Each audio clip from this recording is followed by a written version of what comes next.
నేను ఒక్కపూట తిండికే లేని పేద కుటుంబంలో పుట్టాను. ఆకలితో ఉండి పక్కింట్లో అన్నం వండుతున్న వాసన వస్తూ ఉంటే అది పీల్చుకుని కడుపు నింపుకునేవాణ్ణి. ఎవరైనా ఒక్కపూట అన్నం పెడతారా అని ఒక్కొక్క గుమ్మ ముందు వెళ్లి నిలబడేవాణ్ణి. ఎవరూ అన్నం పెట్టలేదు. పెళ్లి బంతిలోనైనా అన్నం పెడతారని వెళ్లి కూర్చునేవాణ్ణి.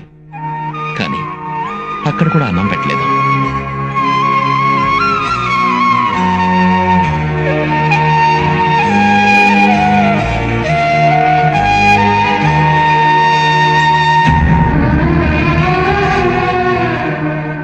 అప్పుడు నన్ను ఆదరించింది ఈ రాగి ముద్దే.